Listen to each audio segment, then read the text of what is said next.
Bonjour, bien-aimés. C'est votre humble servante, Mamie Déborah, à travers la Mère Paul parle dans un nouvel épisode. Avant de commencer notre émission, je tiens à vous remercier, vous qui nous soutenez par vos prières, par le partage, par votre abonnement, en tout cas pour tout ce que vos suggestions, tout ce que vous êtes en train de faire pour soutenir cette plateforme, la Mère Paul parle. Ah, que Dieu vous bénisse abondamment. Oui. À nos abonnés, un spécial coucou en passant. Continuez à partager, continuez à demander aux amis qui ne se sont pas encore abonnés de s'abonner. Et avant de commencer notre émission, nous allons recommander ce temps entre les mains de Dieu, à qui nous rendons grâce, car c'est avec son aide que nous sommes en train de faire le travail que nous sommes en train d'abattre. Alors, nous allons prier. Père, dans le nom puissant de Christ Jésus, nous te recommandons ce temps entre ta main. Nous te recommandons cette émission entre ta main. De nous-mêmes, nous ne pouvons rien faire. Oui, Saint-Esprit de Dieu, nous avons besoin de toi. Nous avons besoin de ton aide. Saint-Esprit de Dieu, glorifie le Seigneur Jésus-Christ à travers cette plateforme, la Mère Paul parle, pour la gloire de Dieu. Nous disparaissons et toi tu réapparais pour nous faire encore beaucoup de bien, pour bénir encore ton peuple. C'est dans le nom puissant de Christ et Jésus que nous avons ainsi prié. Nous disons Amen. Amen, amen, amen. Oui, nos bien-aimés, aujourd'hui nous avons un thème que nous avons intitulé l'impact de la bénédiction. Chacun de nous a besoin d'être béni. Et la bénédiction a un impact dans la vie de chacun de nous. Et la bénédiction, en fait, c'est quoi? La bénédiction, c'est une bonne parole. Toute bonne parole que tu reçois, mon frère, que tu reçois, ma soeur. C'est ça, la bénédiction. La bénédiction, c'est la grâce de Dieu, c'est la faveur de Dieu envers nous, ses enfants. C'est la bonté de ce grand Dieu-là envers nous.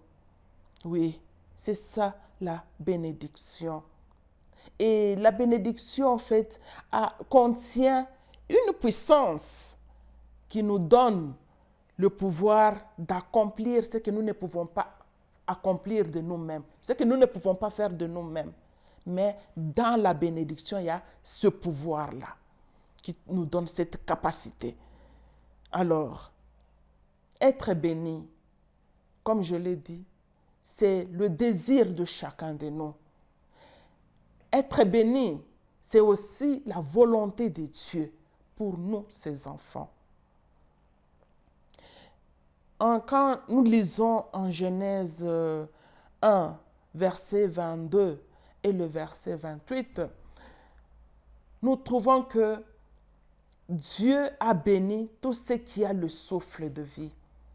Quand il a créé les oiseaux, les poissons, les reptiles, les animaux, tout ce qui a le souffle de vie, il les a bénis. Il a dit, soyez bénis et soyez féconds, multipliez, dominez. Et quand il a créé l'homme et la femme, il a dit encore, soyez bénis. Dieu les a bénis. Il a dit, soyez bénis. Soyez féconds, multipliez, dominez et assujettissez. Dans la bénédiction, au fait, il y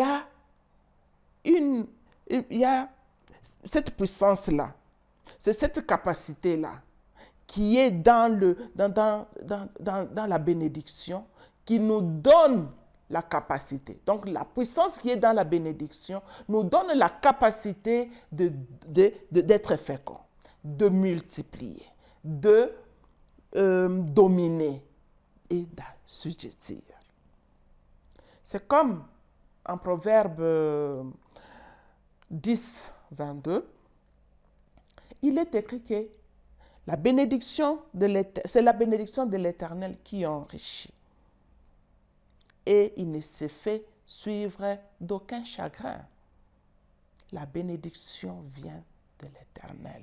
La bénédiction vient de Dieu. Tout ce qui est matériel, tout ce qui est immatériel, c'est le résultat de la bénédiction de Dieu. Quand nous regardons sur le plan spirituel, les dons, les talents, l'appel, servir Dieu, l'onction, connaître la parole, le salut, la sagesse, tout ça, c'est le résultat de la bénédiction.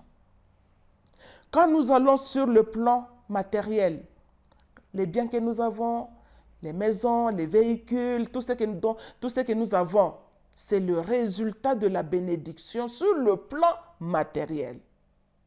Sur le plan financier, l'argent que nous avons, l'or, toutes les richesses que nous avons, c'est le résultat de la bénédiction de Dieu sur le plan financier. Sur le plan élévation, il est bien dit que tout pouvoir vient de Dieu. Tout pouvoir vient de Dieu. C'est-à-dire que c'est le résultat, l'élévation. Quand tu es élevé en dignité, c'est le résultat de la bénédiction de Dieu sur le plan élévation, sur le plan travail. Sur le plan familial, par exemple, il y a le mariage, il y a les enfants. Ça aussi, c'est la bénédiction de Dieu sur le plan familial. Et des connexions. Les connexions, c'est Dieu qui nous ouvre, qui nous connecte à des bonnes personnes. À des bonnes personnes. Et tout ça, ce sont des résultats de la bénédiction qui vient de Dieu. Et tous ces résultats, ce sont les bénéfices, au fait, de la bénédiction. Et l'impact, qu'est-ce que l'impact de la bénédiction? Qu'est-ce qu'il y a comme impact dans nos vies par la bénédiction? Nous trouvons que quand Dieu nous bénit, le premier bénéficiaire de la bénédiction, c'est Dieu lui-même. Oui, c'est Dieu lui-même. Dieu, quand il nous bénit, c'est pour que nous puissions réjouir son cœur. Il nous bénit, c'est pour réjouir son cœur. Il nous bénit pour que nous puissions le servir. Il nous bénit pour que nous puissions aider les autres, puisque Dieu a besoin d'un corps dans lequel il peut agir, il peut aider, il peut atteindre quelqu'un d'autre. Alors, en le servant, en aidant les autres, ça réjouit le cœur de Dieu. Et Dieu, quand Dieu est content, donc il peut encore bénir de plus en plus. Et bénir, servir Dieu, c'est aider les personnes qui sont dans le besoin d'assistance. Oui. Comme Dieu ne peut pas bénir tout le monde à la fois. Il peut bénir une seule personne. Il te bénit, mon frère, il te bénit, ma soeur. C'est pour que tu puisses aussi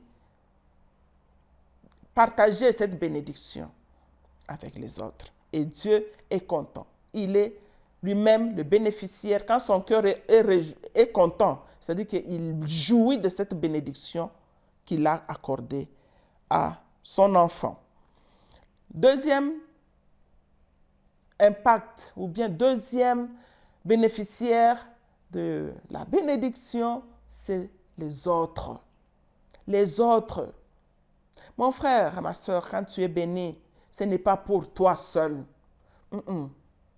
Dieu te bénit pour que tu sois le canal, que tu sois l'instrument de Dieu pour atteindre les autres. Oui, c'est d'abord pour les autres. D'abord, quand tu es béni, tu deviens la source de bénédiction pour plusieurs. Tu deviens, tu es béni pour être la réponse à la prière de quelqu'un, à la prière de plusieurs. Peut-être quelqu'un est en train de prier, de demander à Dieu de lui donner, par exemple, un logis. Il s'est retrouvé, il est sans abri. Et toi, Dieu t'a béni avec une villa, il y a des annexes, ou bien tu as tout un complexe où tu fais louer les appartements, par exemple. Mais quand tu peux approcher le sans-abri, qui est en train de demander, Seigneur, j'ai besoin d'un abri, j'ai besoin de où mettre la tête. Et toi qui as la possibilité de lui accorder même une chambre, même un appartement, tu auras répondu à la prière de cette personne. Et tu vas réjouir le cœur de Dieu. Car Dieu n'est pas ce que par les personnes pour bénir, pour agir, pour prophétiser, pour avertir, pour évangéliser, pour guérir, pour instruire, pour libérer son peuple. Il n'est pas ce que par les personnes. Oui, l'onction que tu as, mon frère, l'onction que tu as, l'homme de Dieu, femme de Dieu, ce n'est pas pour toi, c'est pour les autres. C'est pour les autres. Quand nous allons dans la Bible, nous prenons l'exemple de Dorcas. Dorcas a servi Dieu à sa manière. Elle donnait des tuniques, elle cousait des tuniques qu'elle donnait aux veuves. Aux veuves. Et quand elle était morte, ses œuvres ont crié, ses œuvres ont parlé, ses œuvres ont intercédé, les veuves ont intercédé, se sont improvisées en intercesseuses à cause de ses œuvres. Et l'onction qui était sur Pierre, l'onction n'était pas pour Pierre, l'onction a servi à faire revenir Dorcas à la vie. Oui, c'est-à-dire que l'onction que tu as, c'est pour les autres. Jonas, Dieu l'avait béni avec une onction pour aller évangéliser à Ninive. Quand nous allons en Ésaïe 6, chapitre 8, Ésaïe chapitre 6, verset 8, la parole de Dieu dit, qui enverrai-je? Ça, c'est Dieu qui demande, qui enverrai-je? Puisque Dieu lui-même ne peut pas descendre comme ça, un, deux, pour aller ça et là. Il a besoin de quelqu'un. Il pose la question, qui enverrai-je? C'est toi mon frère, c'est toi ma soeur, c'est moi. Dieu a besoin de nous pour nous envoyer. Et quand nous allons toujours dans la Bible, nous prenons le cas de celui qui était le fou de Gadara. Il était fou, il vivait dans les cimetières. Mais il avait eu la grâce d'être délivré. C'était ça, sa bénédiction, sa délivrance. La délivrance de Christ l'a délivré de cette folie-là, de cette situation-là. Et cette délivrance qui était sa bénédiction n'était pas pour lui seul. C'était pour aller évangéliser les 10 villes aux alentours. Oui, l'onction, c'est pour les autres. Frères, sœurs, quand tu es béni, tu deviens la bouche de Dieu. Tu deviens la main de Dieu. Tu deviens les pieds de Dieu pour gagner les âmes à Christ. Et le troisième impact de la bénédiction ou le troisième bénéficiaire, c'est toi qui es béni. Hein? Quand tu es béni, tu jouis de cette bénédiction-là par des honneurs, par la gloire, par l'aisance, par la révérence, par la bienveillance. Tout ça, tu es bénéficiaire aussi de la bénédiction de Dieu.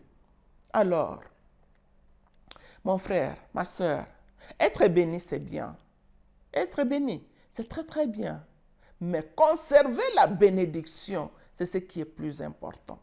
Puisque tu peux être béni, si tu ne conserves pas bien la bénédiction, tu peux la perdre. Ça peut te glisser entre les mains comme un poisson dans l'eau. Ce qui est très important, c'est comment conserver, savoir comment conserver sa bénédiction. On peut la conserver comment? Élever Christ en s'abaissant.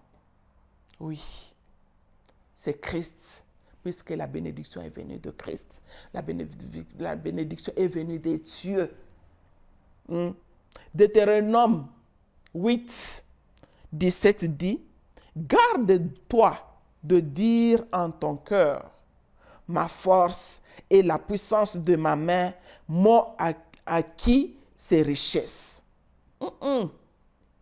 Tout ce que tu reçois, il n'y a rien que tu peux faire de toi-même. Il n'y a rien que tu peux recevoir de toi-même. Tout vient de Dieu. Tout vient de Dieu. Si tu te tapes la poitrine pour dire que non, c'est que j'ai la richesse que j'ai, l'argent que j'ai, les biens que j'ai, cette bénédiction que j'ai, cette onction que j'ai, oh, c'est parce que je suis fort, parce que je suis intelligent, parce que je connais. Garde-toi de dire cela. Garde-toi de dire cela. Pour bien pour bien conserver ta bénédiction. Et un autre point pour conserver la bénédiction, c'est démontrer le fruit de l'esprit. En Galates 5, 22, nous connaissons tous les fruits de l'esprit. Donc l'amour, la paix, la joie, la patience, la bonté, la tempérance. Donc tout ça, c'est pour refléter le caractère de Dieu. C'est ça, le fruit de l'esprit. C'est refléter le caractère de Dieu. En reflétant le caractère de Dieu, tu vas conserver ta bénédiction.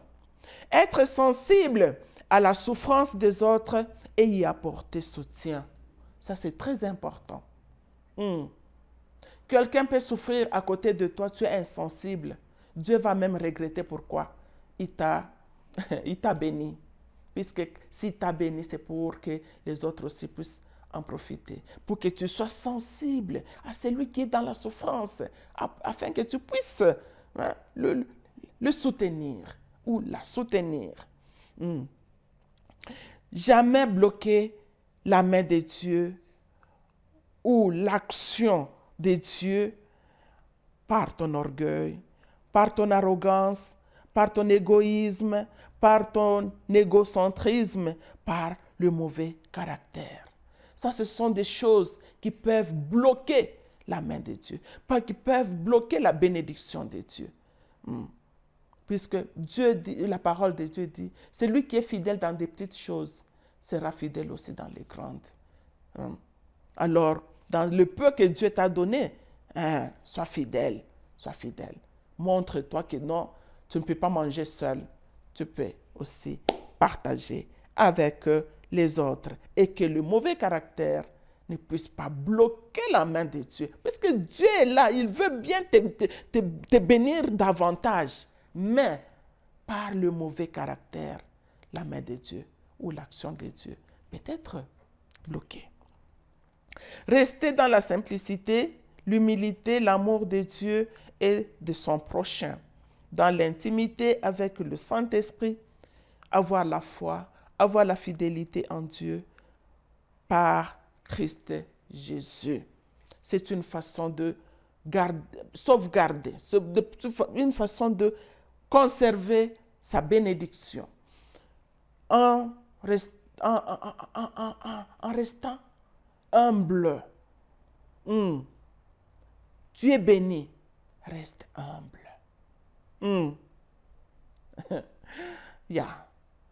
Humble, l'humilité précède la gloire. Que la bénédiction n'amène pas l'orgueil, sinon la chute est à côté. Donc, elle continue à aimer Dieu, continue à aimer son prochain quand on est béni. Elle continue à garder sa foi en Christ et être fidèle, rester fidèle à ce Dieu-là qui t'a béni. Transformer les vies des gens positivement en donnant gloire à Dieu en Christ Jésus. Oui, quand nous sommes bénis, c'est pour que nous puissions contribuer à la transformation des vies des autres par nos actions, par nos œuvres, en partageant avec les autres les résultats de la bénédiction. Il y a un grand secret pour conserver sa bénédiction, c'est dans le donner. Oui, c'est dans le donner. Donner, donner. Ne fermez pas la main. Donne, mon frère. Donne, partage. Partage, il te sera donné. Donne, il te sera donné. En Acte 20, verset 35, dans sa dernière partie, la dernière partie du verset, il dit qu'il y a plus de bonheur de donner que de recevoir. Donne, il te sera donné. Quand Dieu te bénit, donne, donne. C'est un grand secret. Tu ne manqueras de rien. Tu ne manqueras de rien. Aussi, payer la dîme. Ça, c'est une façon, c'est un grand secret pour conserver sa bénédiction. Quand Dieu te bénit, tu payes ta dîme. Quand il te bénit, tu donnes. Quand il te bénit, tu aides les autres. Tu aides ceux qui sont dans les besoins. C'est une façon de bien conserver ta bénédiction. Puisque Dieu, sa volonté est de nous bénir de plus en plus, de nous bénir chaque jour, de nous bénir à tout moment. Alors, mon frère, ma sœur, avant que nous puissions clôturer notre émission d'aujourd'hui, j'aimerais quand même te demander si tu as déjà donné ta vie à Christ. C'est très important. Christ revient bientôt. Les temps sont mauvais. Les temps sont mauvais. Nous ne savons pas ce qui peut arriver demain. Nous ne savons pas ce qui peut arriver dans 1 heure, dans 2 heures. Mais si la trompette sonnait aujourd'hui, en ce moment-ci, et que Christ revenait, tu vas te retrouver où? Toi qui ne lui as pas donné sa vie. Ce n'est pas puisque tu es bon, ce n'est pas puisque tu fais de bonnes œuvres que tu peux te dire que non, tu vas te retrouver avec lui dans l'éternité. Non. Commence par lui donner ta vie. Donne-lui ton âme. C'est ça, la première démarche. C'est la première démarche. Alors, mon frère, ma sœur, si tu n'as jamais donné ta vie, tu peux répéter après moi. C'est une courte prière que tu peux faire avec foi, en croyant dans ton cœur et en le confessant par ta propre bouche. Nous allons prier au nom puissant de Christ Jésus. Père, dans le nom puissant de Christ Jésus, me voici devant toi. Je reconnais que j'ai péché. Pardonne-moi. Prends-moi en pitié. Seigneur Jésus, tu es mort sur la croix à cause de mes péchés. Je t'accepte de maintenant. Que tu sois le conducteur de ma vie. Que tu sois mon Seigneur et mon Sauveur personnel. Merci. Merci pour m'avoir sauvé. Merci pour ton Esprit Saint qui prend ma vie en charge. Merci le Roi des rois, le Seigneur des seigneurs. Merci pour la vie éternelle. Fais de moi la personne que tu veux que je sois pour la gloire de Dieu. C'est dans le nom puissant de Christ et Jésus que j'ai ainsi prié et je dis Amen. Amen, amen, amen, amen, amen. En tout cas, toi qui as donné ta vie à Christ, en tout cas, tu es béni. Tu es béni. Et bienvenue dans la grande famille de Dieu. Désormais, tu es l'enfant de Dieu. En tout cas, félicitations, félicitations. Tu as créé un grand mouvement au ciel. Les anges sont en train de fêter.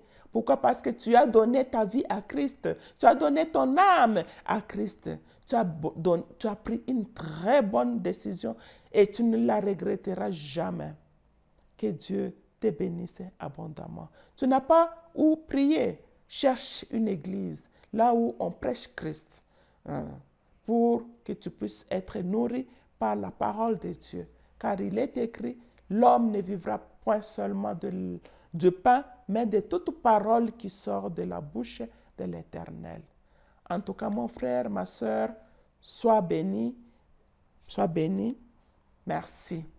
Alors, nos spectateurs, vous tous qui avez suivi cette émission, partout où vous êtes, soyez bénis. Soyez bénis. Abonnez-vous massivement, partagez, laissez un commentaire, aimez ce que nous sommes en train de faire. C'est une façon de nous soutenir. Ok, nous vous aimons bien. Bisous, bye.